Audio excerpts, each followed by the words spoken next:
like my new hat? I guess it isn't really new. I found it in one of the old trunks.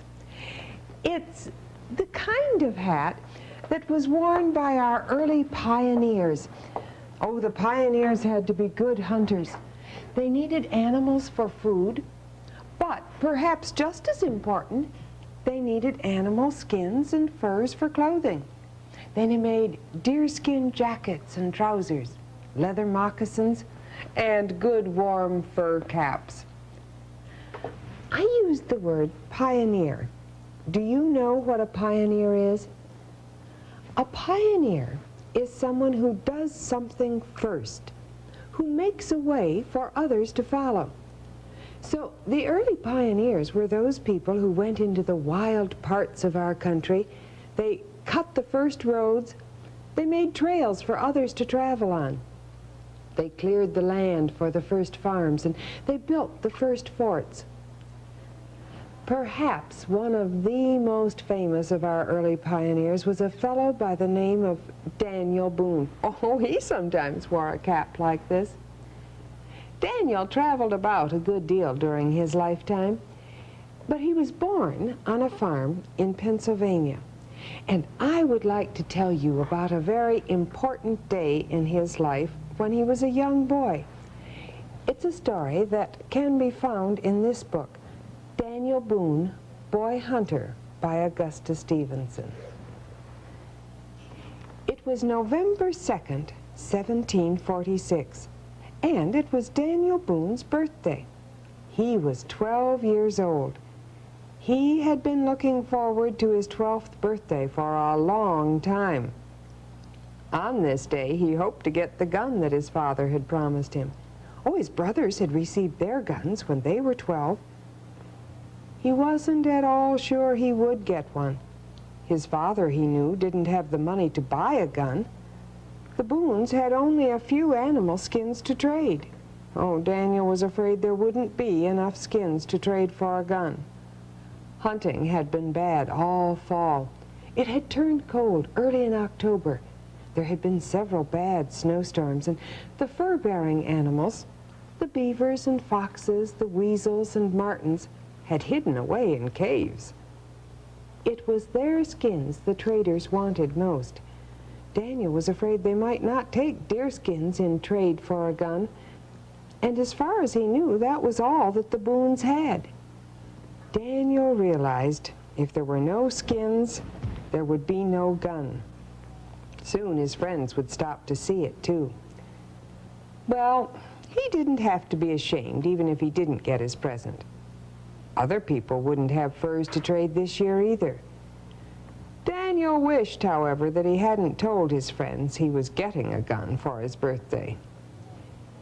Daniel knew the gun should be on his stool at breakfast. That's the way it had been on his brother's birthdays.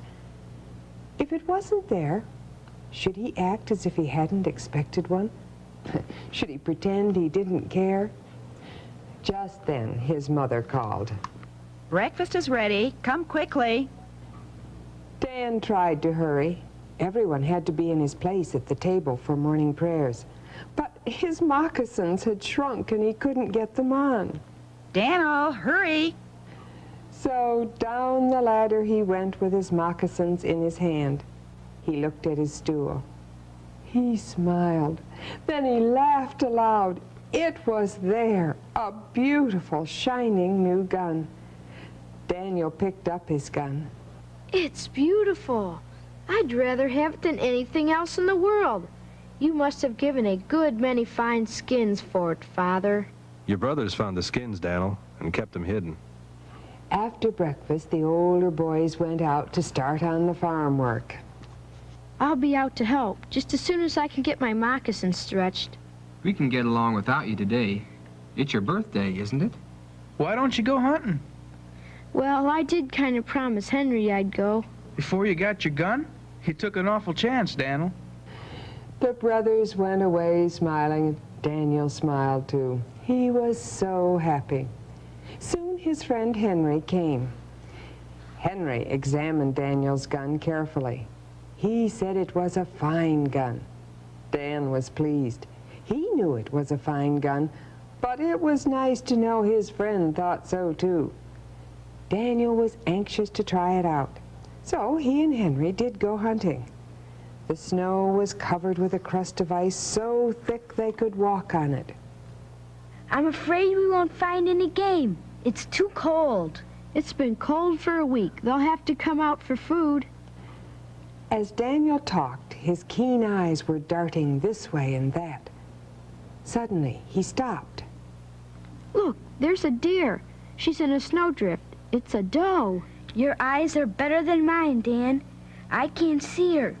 You always see things before the rest of us see anything at all. The boys went nearer. Oh, I see her now. She's struggling to get out. Her hoofs were too sharp for the crust. She was running fast and got caught in a drift. She'll never be able to get out. The deer was helpless. Oh, they could have shot her easily, but neither boy lifted his gun. I'd no more shoot a helpless animal than I'd shoot myself. I wouldn't either. Let's help her get out. The boys hurried toward the deer. Suddenly, Daniel turned and walked the other way. Henry was surprised. Aren't you going to help the deer out? Shh. Look over there. What do you see? I don't see anything. What is it? A wolf. He's just coming out of the forest. Over there by that big tree. He's trying to get that deer. He knows she's caught. He thinks he'll get an easy dinner. But he won't. I see him now. He's a big fellow. You can shoot him. It's the first chance you've had to try your gun. I'll wait till he gets closer. Look at him slide over the ice. Those big padded feet of his are as good as snowshoes. By the time the boys had hidden behind a tree, the wolf was close enough to shoot.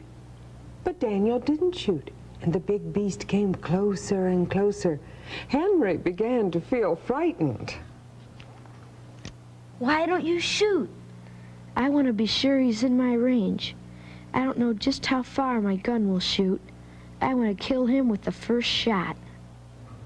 Another minute passed, then another and another. Oh, the wolf was so close they could hear his heavy breathing. Henry was scared. If Dan didn't shoot in another second, Henry intended to kill the wolf himself. Just at that moment, Daniel shot, and the wolf fell dead. The boys drew their hunting knives and ran to the wolf. They wanted to be sure that the wolf was dead, not just wounded. One look, and they were satisfied. Then they hurried to the deer and helped her out. She sped away up the creek where the ice had thawed. She's showing good sense. She'll know better than to try to run through such deep snow again. She had to learn. She looked pretty young. Maybe this was her first snow. I'm sure it is. She wasn't a year old. After that, the boys shot enough squirrels and rabbits for both families. When they knew they had enough, they stopped. Oh, frontier boys thought it was fun to hunt, but they never hunted just for fun. My gun's done enough for the first time. You haven't missed many shots yourself, Henry. If only I had your eyes. I wouldn't miss any, Daniel. But most of us don't have eyes as keen as yours are. And that was a story about Daniel Boone when he was a young boy. But how did he happen to become famous? Why do we know his name so well? Perhaps we can find out from a group of people in Lexington, Kentucky. Some 60 years after his 12th birthday, Daniel rode into Lexington.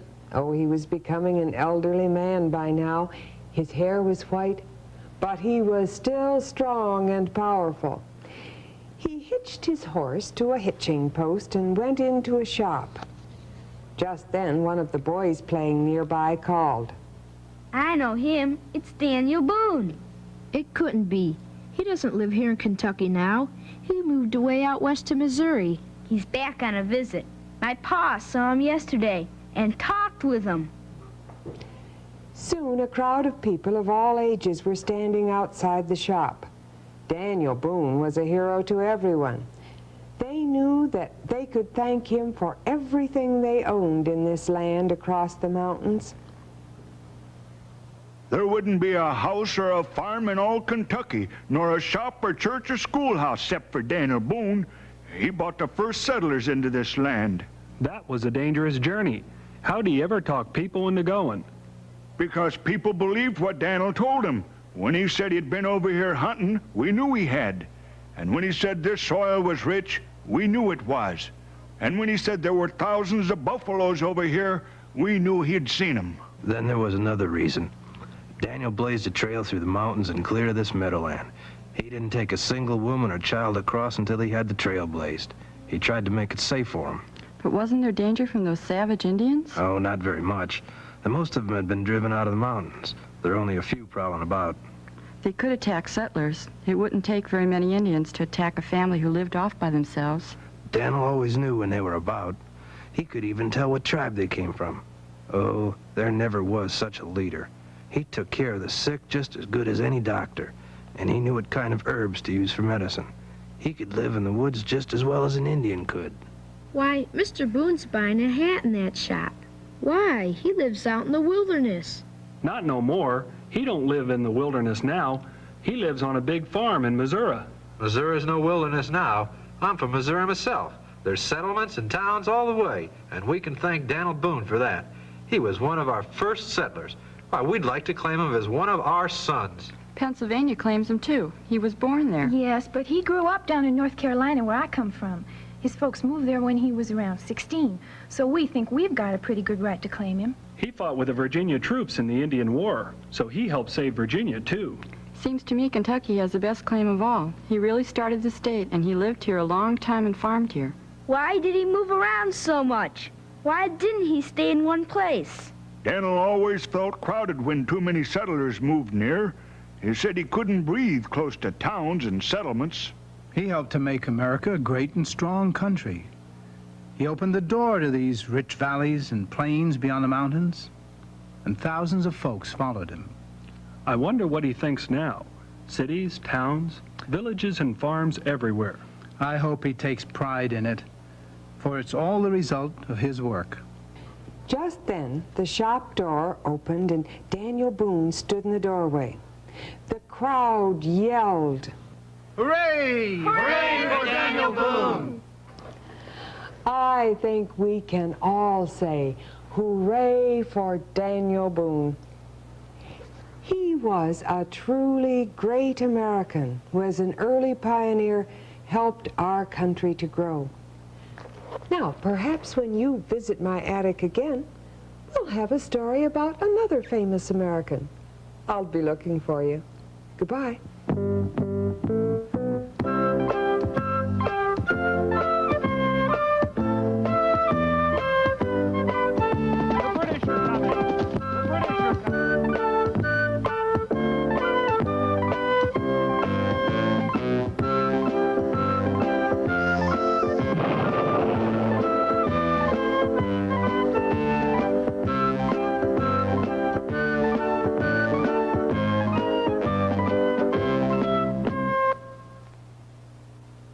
The preceding program was made possible by a grant from the Ohio Department of Education.